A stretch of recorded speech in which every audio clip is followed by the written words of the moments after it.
पूरा का पूरा चुनाव आयोग, भारतीय जनता पार्टी की सरकार सब एक होके एक प्रकारे कैसे पीडीए के लोगों के वोट को काट पाए, रात दिन उसी षड्यंत्र में लगे रहे।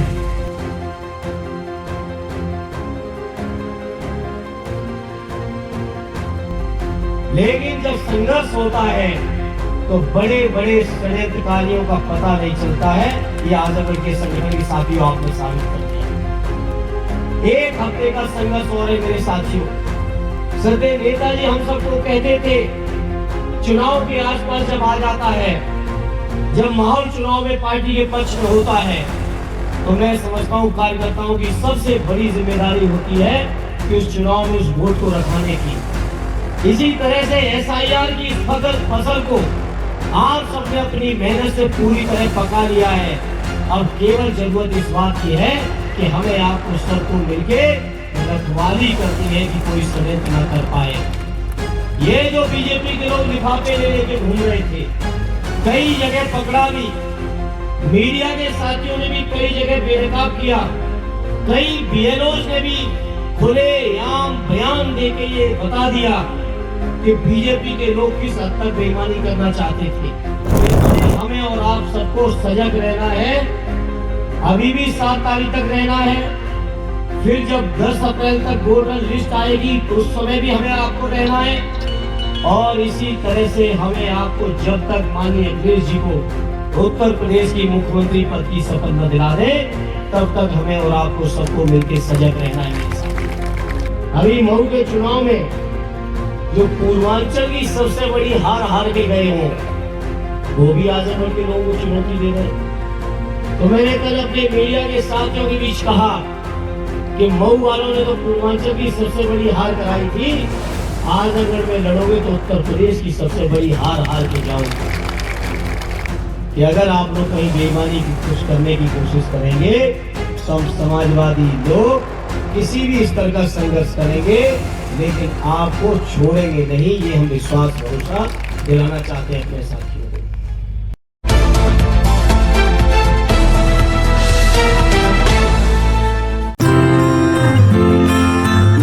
सीपीएस जाफरपुर आजमगढ़ में सेशन 2026-2027 के लिए एडमिशन ओपन। एडमिशन फॉर्म के लिए संपर्क करें। सर्वोदय पब्लिक स्कूल आजमगढ़ में सेशन 2026-2027 के लिए एडमिशन ओपन। एडमिशन फॉर्म के लिए संपर्क करें। अपने बच्चों के उज्जवल भविष्य के लिए तैयार हो जाइए। राहुल सांकृत्यायन जन इंटर कॉलेज लच्छीरामपुर आजमगढ़ लाया है festive admission bonanza 2026। Holi, Eid और रामनवमी पर पाएं 100% एडमिशन शुल्क की छूट। और विशेष ध्यान दें, 8 मार्च महिला दिवस पर प्रवेश और वार्षिक शुल्क दोनों बिल्कुल फ्री। इतना ही नहीं, 8 मार्च को होने वाले एडमिशन टेस्ट में हिस्सा लें और अपने टैलेंट के दम पर पाएं 100% तक की स्कॉलरशिप। कक्षा 1 से 9 और 11वीं के लिए अवसर सीमित हैं। आज ही संपर्क करें 9369895024 या 9696072702। RSDIC आजमगढ़, जहां शिक्षा ही हर उत्सव का आधार है। आप देख रहे हैं खबरों नजर चैनल। खबर यूपी के जिला आजमगढ़ से है, जहां समाजवादी पार्टी की एसआईआर के सिलसिले में पीडीए भवन, मुख्य पार्टी कार्यालय अनवरगंज आजमगढ़ पर पार्टी के वरिष्ठ नेताओं, सांसदों, विधायकों व वरिष्ठ पदाधिकारी व विधानसभाओं के सेक्टर, जोन, ब्लॉक प्रभारी की बैठक को संबोधित करते हुए सांसद श्री धर्मेंद्र यादव ने कहा कि भाजपा शासन सत्ता का दुरुपयोग कर वोटर लिस्ट में गड़बड़ी कर बेईमानी से चुनाव जीतना चाहती है। उसका संविधान लोकतंत्र में विश्वास नहीं है, केवल दमन, अत्याचार व फर्जी मुकदमों में फंसाकर चुनाव जीतने का प्रयास कर रही है, जिसको समाजवादी पार्टी के पदाधिकारी और कार्यकर्ता कामयाब नहीं होने देंगे। उन्होंने पार्टी के पदाधिकारी व कार्यकर्ताओं को धन्यवाद दिया कि लोग संघर्ष कर और मुस्तैदी से खड़े होकर भाजपा के फॉर्म 7 को भरने में नाकाम किया, क्योंकि हम लोगों को ये संघर्ष 2027 का चुनाव जीतने तक का जारी रहेगा। हमारे कार्यकर्ता कटिबद्ध हैं। भाजपा की दोनों सरकारें जनहित के मुद्दों को छोड़कर केवल पूंजीपतियों के लिए काम कर रही हैं। देश में प्रधानमंत्री ने अमेरिका से रेट डील कर किसानों की कमर तोड़ने का काम किया है। देश के प्रधानमंत्री मोदी जी इजराइल व अन्य कई पूंजीवादी मुल्कों से हथियार लेने का समझौता किया है। जो हमारे मित्र देश थे उन्हें छोड़ दिया है। एप्स्टीन में सरकार के मंत्रियों व नेताओं का नाम आने से भारत देश का अपमान हुआ है। महंगाई, बेरोजगारी बढ़ती जा रही है। निवेश के नाम पर केवल घोषणाएं हो रही हैं। 10 साल होने जा रहे हैं, एक भी निवेश जमीन पर काम नहीं कर रहे हैं। प्रदेश की जनता योगी सरकार से ऊब चुकी है। सनातन की बात करने वाली भाजपा सरकार सनातन धर्म के शंकराचार्य को फर्जी मुकदमों में फंसाने से बाज नहीं आ रही है। प्रदेश की जनता योगी सरकार को हटाकर खुशहाली व तरक्की के लिए अखिलेश यादव को सत्ता में लाना चाहती है।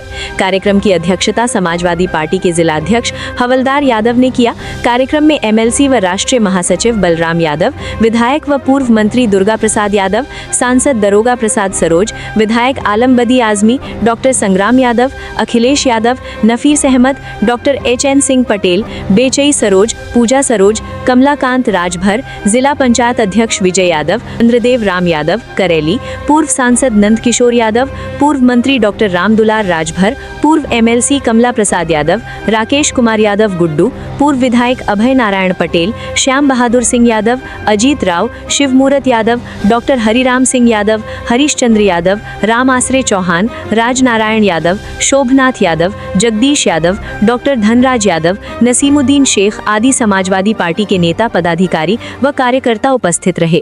और आजमगढ़ के लोगों के बीच बहुत षड्यंत्र के संभावनाएं भी थी और षड्यंत्र में लगे थे विपक्ष के लोग। तो हम अपने संगठन के साथियों के बीच चर्चा कर रहे थे SIR को लेकर, और बहुत शानदार काम किया आजमगढ़ के संगठन के साथियों ने। SIR में बहुत मेहनत की है और बचे हुए दिनों में भी अपने संगठन के साथियों से यही अपील कर रहे हैं, जागते रहना। वो बहुत बेईमानों से मुकाबला है। 2027 में चुनावी चुनौतियों के बारे में अगर कुछ, बहुत ऐतिहासिक चुनाव में ऐतिहासिक जीत होगी समाजवादी पार्टी की, क्योंकि आजमगढ़ के लोग तो विपरीत से विपरीत परिस्थितियों में 100% रिजल्ट देते रहे। तो अगले चुनाव तो बहुत अलग तरह का होने जा रहा है। एक तरफा लहर होगी PDA की, माननीय अखिलेश जी के नेतृत्व में। सर, जिस तरह से बीजेपी की साजिश चल रही है, SIR के बाद आजमगढ़ में क्या स्थिति रहेगी? साजिश बेनकाब कर रही है कुछ साथियों ने आपके बीच से भी।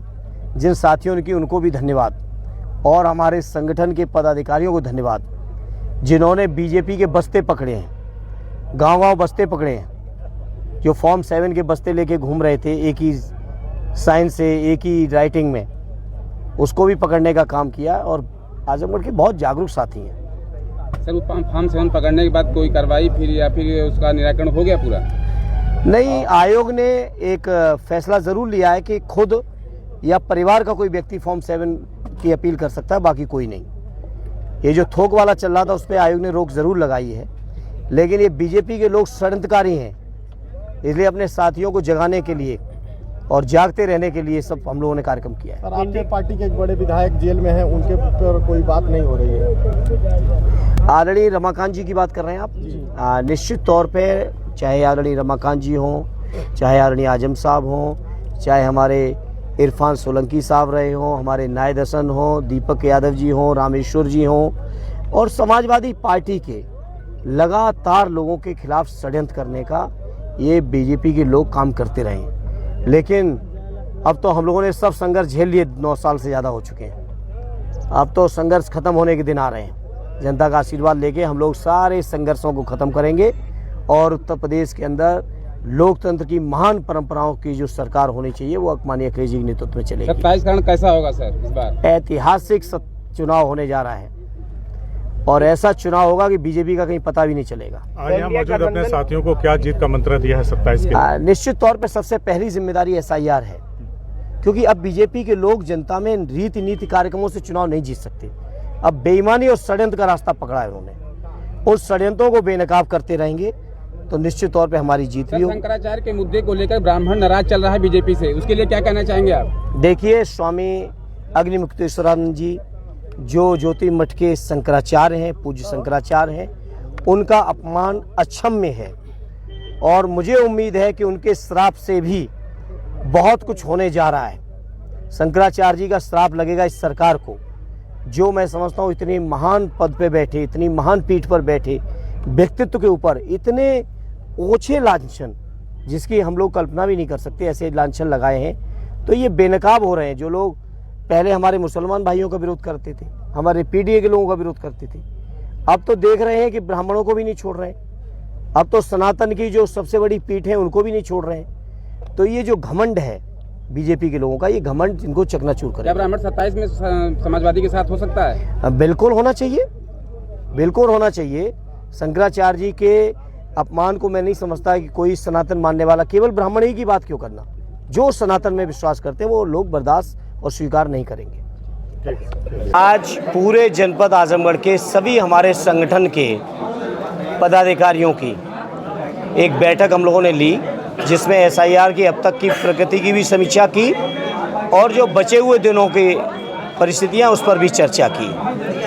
हम समाजवादियों को पूरी शंका है और इस बात के लिए हम अपने साथियों को तैयार किए हैं कि ये बीजेपी के लोग षड्यंत्र करके एसआईआर के आखिरी कुछ दिनों में षड्यंत्र करना चाहते हैं।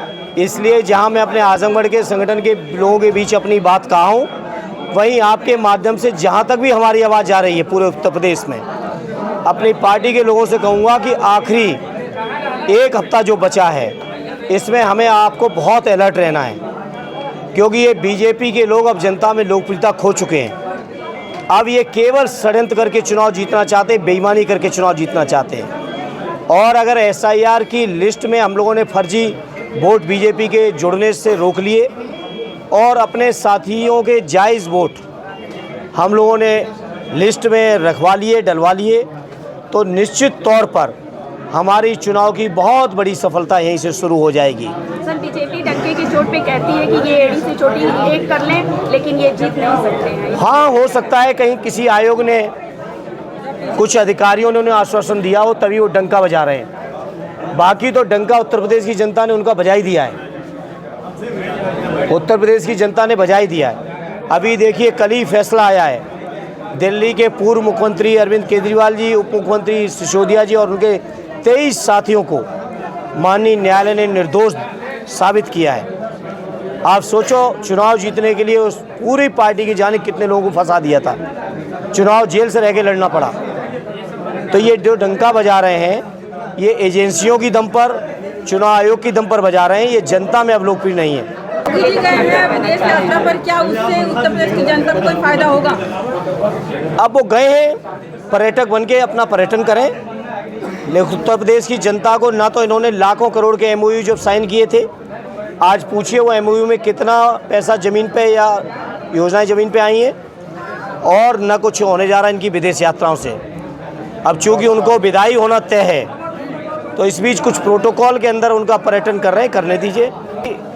पिछले 11 साल बल्कि 12 साल होने जा रहे हैं केंद्र की सरकार को, 9 साल से ज़्यादा हो गए उत्तर प्रदेश की सरकार को। इन्होंने वादा किया था हर साल 2 करोड़ रोज़गार का, यूपी ने भी वादा किया था 70 लाख रोज़गार का।